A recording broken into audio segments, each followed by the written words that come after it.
Hi, good afternoon and good morning for some folks in different areas of the country. My name is Mike Mango and I'm with Omega Performance and I'm one of the business development directors here. And I wanted to welcome you all to our first webinar series in a three-part series that is focused on credit fundamentals. And this is entitled, Are You Increasing Credit Risk by Ignoring Culture? And lucky to have a colleague of mine on the phone as well that'll be guiding us through the webinar this afternoon, Tom Early from Citizens Bank. Tom, if you could just take a brief moment and introduce yourself, please. Good morning, Mike. Good afternoon, Mike. Again, Tom Early, Citizens Bank. Happy to be here. Thanks for having me, and it's a pleasure to share our insights and learnings. Well, excellent. Thanks again here. So for everyone, I appreciate everyone's time and interest in joining this webinar. As I mentioned, this is the first of a three-part series here. And just to give you an overview of kind of what we're going to cover today, it's just after 1 o'clock Eastern time here in the Northeast, and I'd expect between 30 and 45 minutes overall in terms of content, depending on questions and answers, and also you know, how in-depth we get through our conversations here. So some of the overarching principles that we're going to focus on today, really the learning outcomes. You know, what are we looking to get out of this time that we're spending together? So overall, kind of starting from the top down, really what is the role of leadership playing credit culture within the organization? So obviously, very high level, very overarching, that touches not only credit risk and training, but the organization as a whole. And then so as we start moving down from the overarching, you know, structure of credit culture from a leadership perspective, how does the organization, how does it impact it, support it, play a vital role? And as we get even more granular, some of the defined policies and procedures to implement it, to maintain sustainability, and ultimately, you know, deliver a successful credit culture within the organization. And lastly, and certainly not least, but most important, people, and people, how your employees are invested in the organization from a cultural standpoint, making sure they're a fit for the organization. But overall, you know, your employees and the investment that you make from a time and from a financial perspective are really most important. So why don't we begin there, Tom? And, you know, again, this is being the first kind of the first series in this webinar series of credit culture. And credit culture has really taken a forefront within banking or within organizations. Can you talk a little bit about your experience within Citizens Bank and really how leadership has played a role in defining credit culture and then also really supported you in that implementation process of making it accessible and playing a vital role within the organization at Citizens?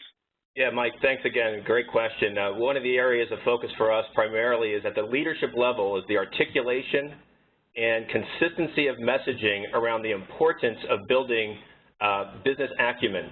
And to that point, our leadership, both on the sales side and the credit side, made a very concerted effort about a year ago to engage in a process of business banking credit training focused on the colleague and their ownership of the process.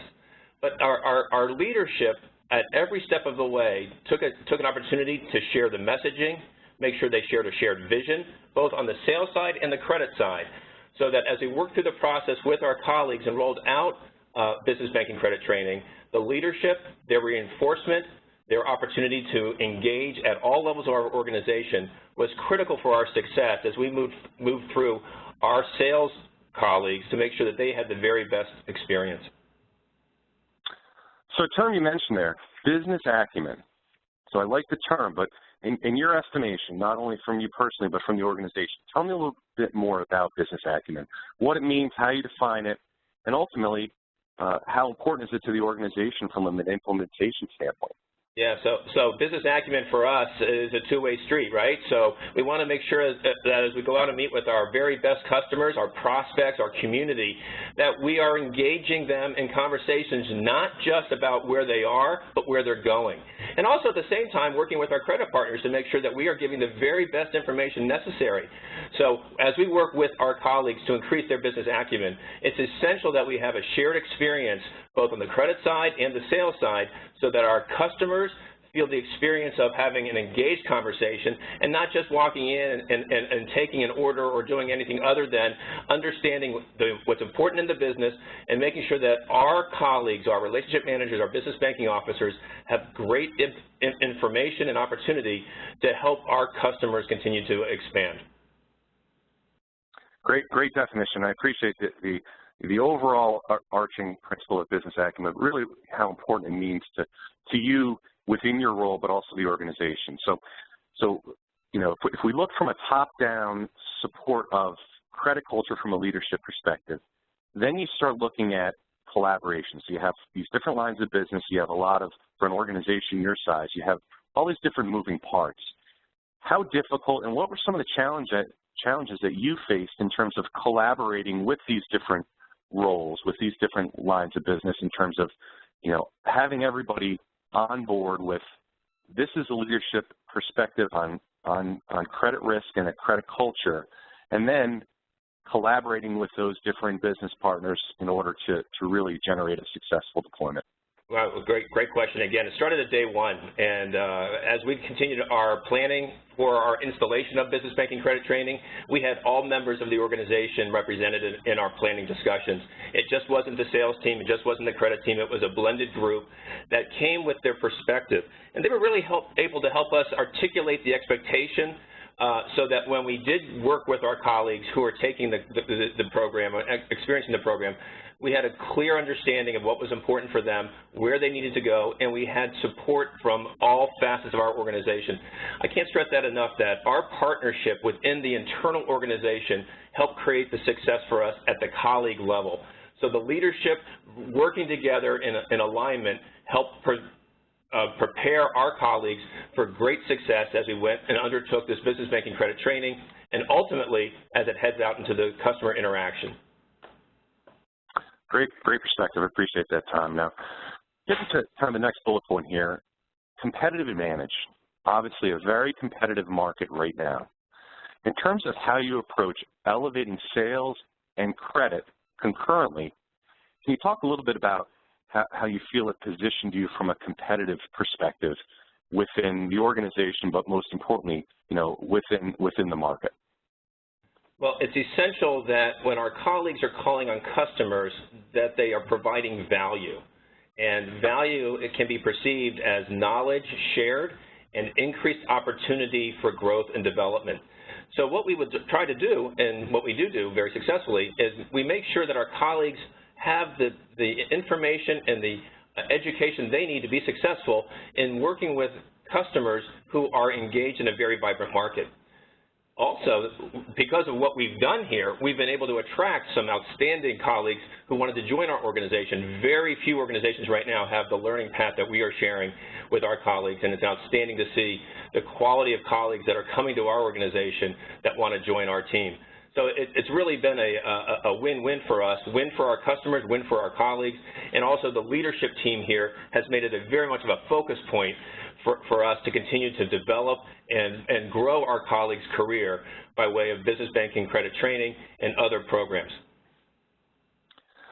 So I guess to further that, and when we look at such a big investment, so you have the leadership perspective of the investment, not only from a financial, from a resource, from a time perspective.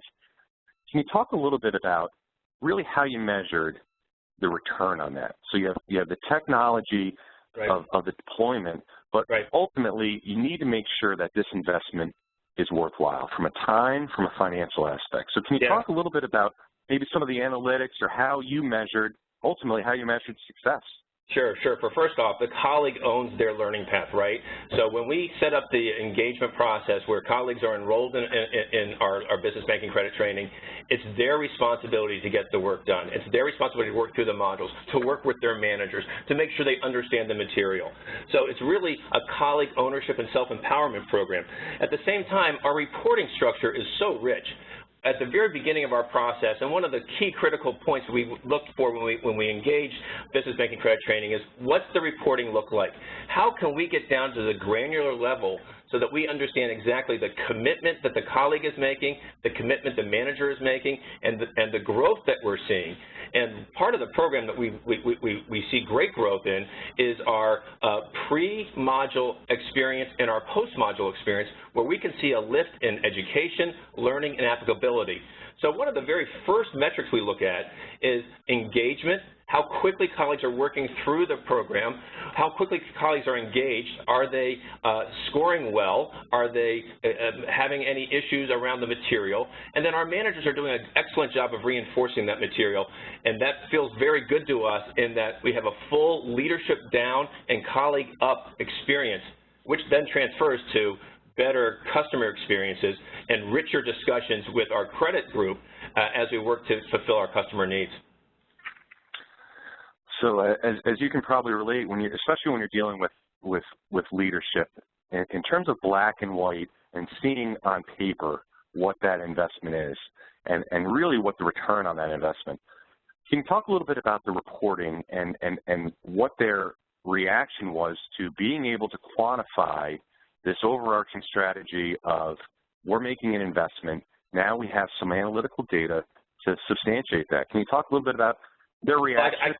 Sure, I can share with you exactly that. As colleagues work to increase their responsibility in our organization, perhaps they want to move from one position to another position, many of our colleagues who have gone through credit training have given us really rich data with which for us to take a look at. So for example, a colleague would like to move from position A to position B, and the hiring manager would like to understand, well, what was their experience like through our business banking credit training? And we're able to pull the reports and the understanding of their career path relative to the success of the modules. So when somebody wants to make a good credit decision around, or a good hiring decision around a colleague, we have this rich information as well as how were they engaged, how well did they engage in their learning, what was their scores, and have they furthered their contribution to our organization. And it's helped us. It's really given us another tool for us as we continue to develop our own staff and continue to grow our colleagues' opportunity. I guess furthermore on the analytical side, did you see any kind of accountability, knowing that the participant is going through the process and being able to substantiate where they are in their learning path? You know, so again, hopefully the days of going through a checklist and saying, all right, my training and my investment in this is done. But now all of a sudden there's some accountability there that you can pull reports and senior management can pull reports to say, okay, where are we in this roadmap? You know, we want to be here, but what we want to work backwards and make sure that all those milestones are achieved. Yeah, so this isn't really a checklist opportunity for us. What this really is for us is an opportunity for us to continue to develop our colleagues. And one of the great opportunities for us is to see their growth and see their ability and then see their applicability out in the market. So when we take this from a statistic and turn it into an experience, and from that experience turn that into a contribution, all of that pathway starts with our leadership and our collaboration at the top to make sure that we've set the path for a colleague advancement and colleague ownership. The colleagues must work through the material themselves. The managers help reinforce that. If there's a sticking point, we have great opportunity for us. But defining that culture, when we talk about what are we going to do to define a credit culture, it's understanding, collaboration, opportunity, and the ability for colleagues to increase their acumen so that when they're out in the community, out with our market, out with our customers, they have a much richer experience, and the customers can see that we are not just there to solve one problem, but to build that relationship. Well, I appreciate that. So, Tom, as we're moving through this, so from a leadership perspective of the support, now all of a sudden we move on to kind of the organizational structure. So leadership has kind of drew a line in the sand and said, we take this seriously, we want to make this a culture within the organization. Then all of a sudden it comes down to, from your perspective, all right, how do we implement this? So can you talk a little bit about the responsibilities, the vision, you know, some of the values that were important to you when you got this initiative in terms of rolling it out, and also really fundamentally making, credit skills an essential baseline, the new benchmark in the organization. Yeah, so it's certainly a benchmark, and again, when it starts with the president, and when the president's on the phone every week, and when the sales manager, senior sales manager is on the phone every week asking and talking about and celebrating the success, it's so impressive to me that our president and our group that are so much in tune with who's doing well with this organization, who's doing well with this opportunity and this credit training, and he celebrates this success, and it's outstanding to hear that at the top. When you start with that, then the collaboration between credit and sales and management, it all works in concert.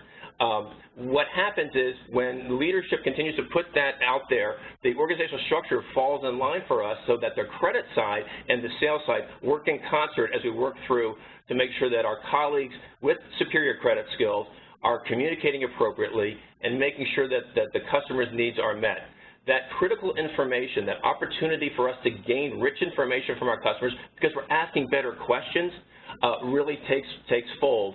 And when it takes hold, what happens is our senior leaders and our managers are able to reinforce that. So the organizational structure up and down throughout our company is very supportive of all the activity that needs to be surrounding this program.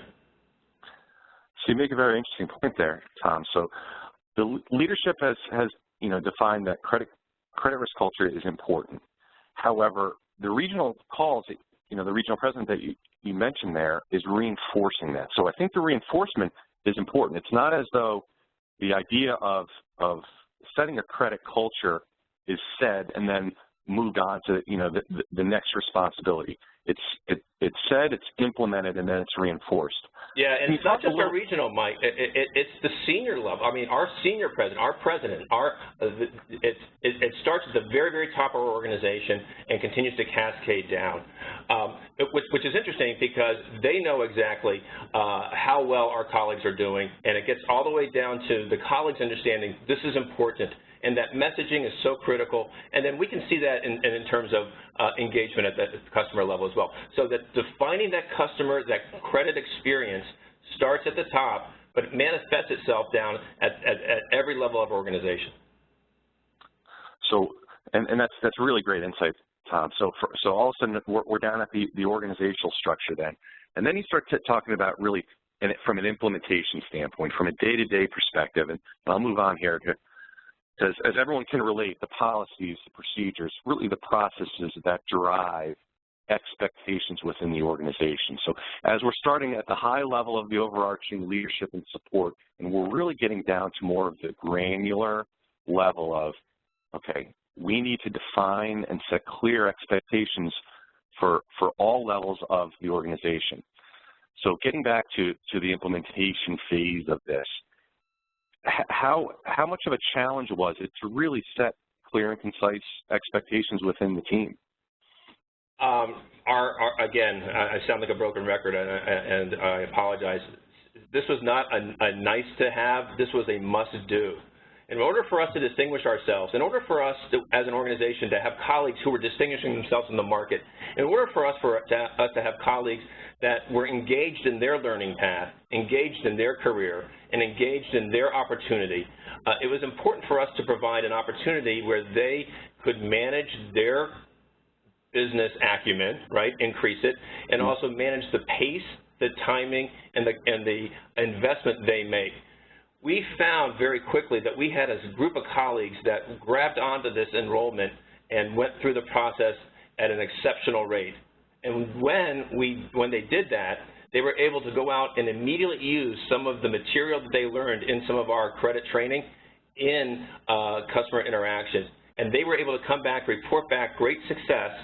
The credit team was reporting increased, better write-ups, and we had a greater opportunity for us to have success in the marketplace. This is not a nice to have. This was a must do. This was a part of our culture.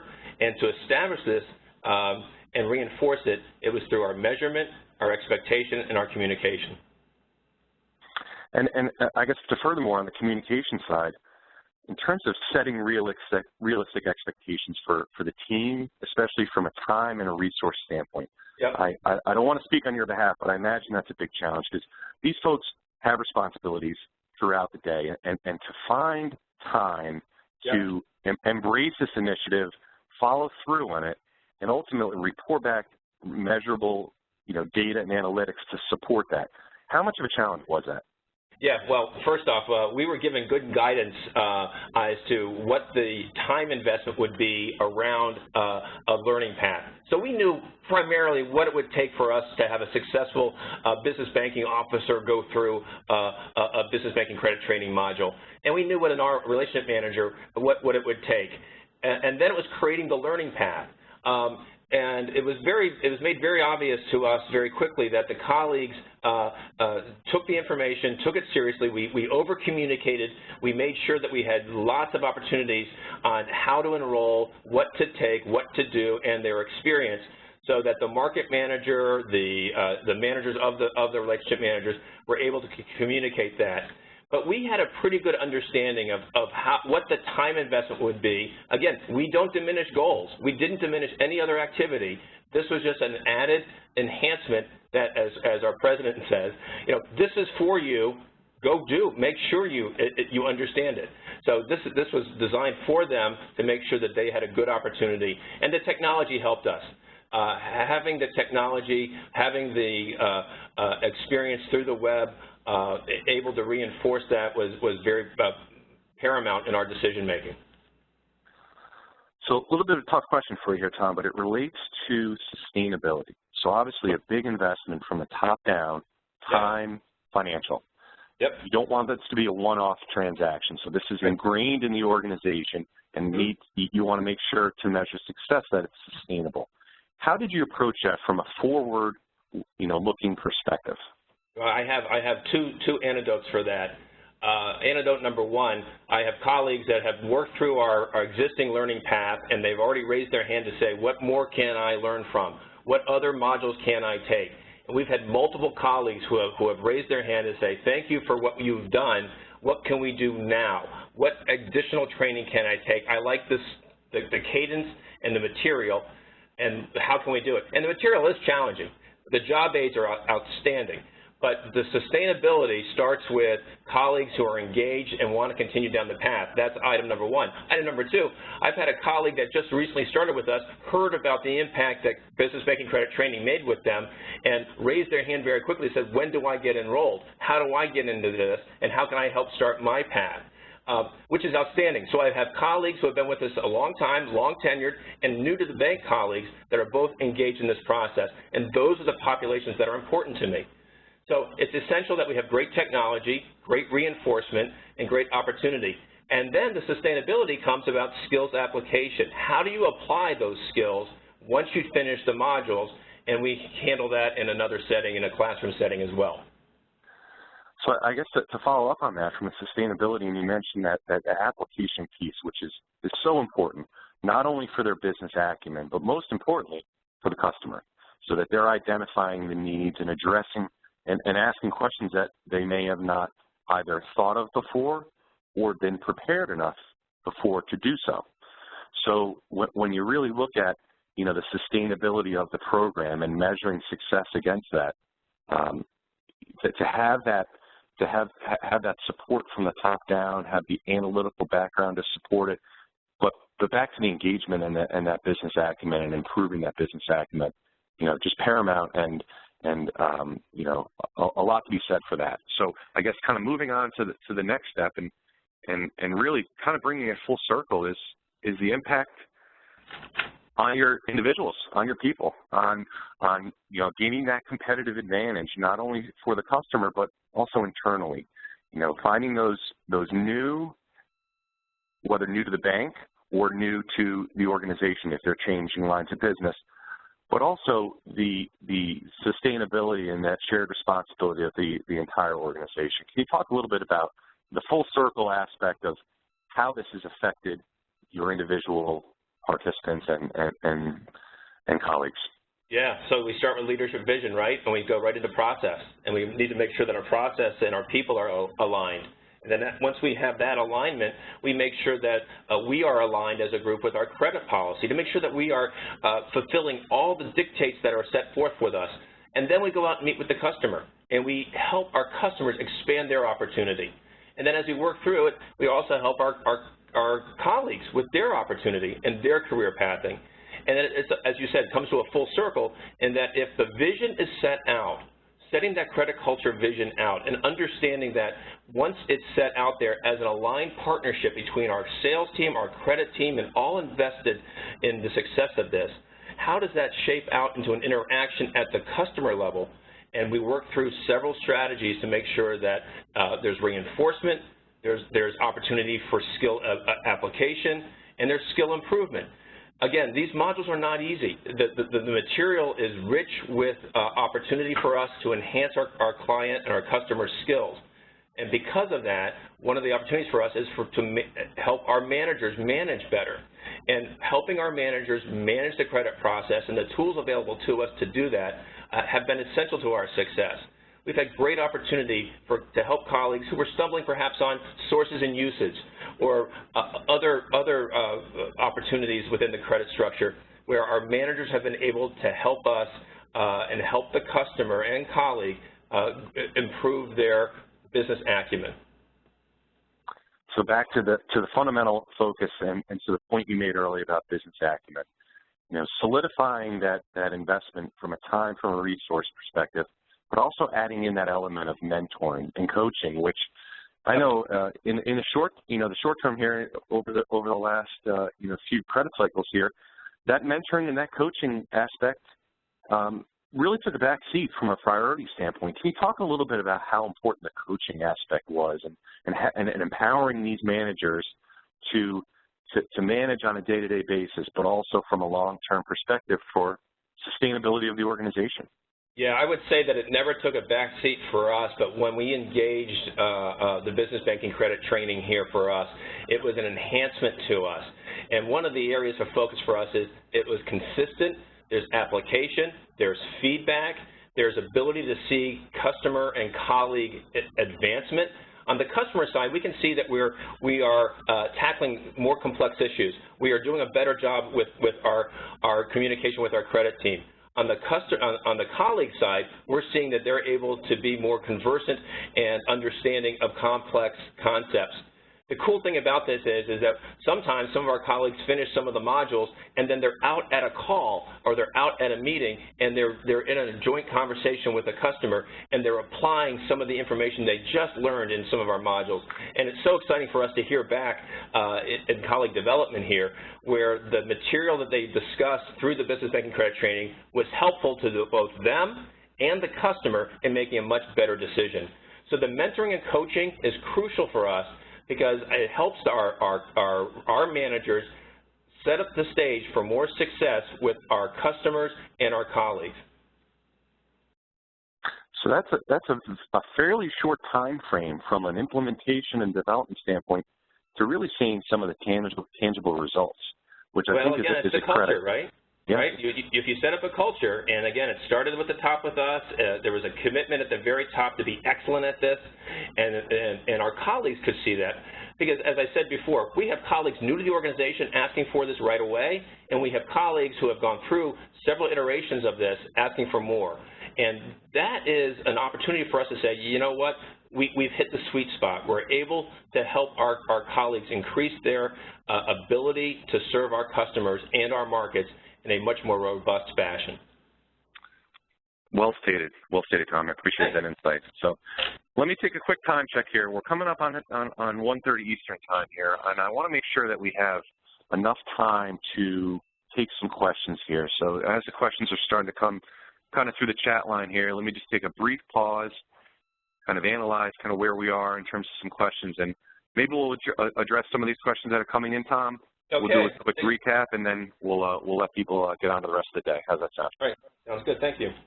All right. So here's I guess this is kind of a higher level type of question, and it really relates to the trend. So a lot of, the trend and actually more specifically on training and investment.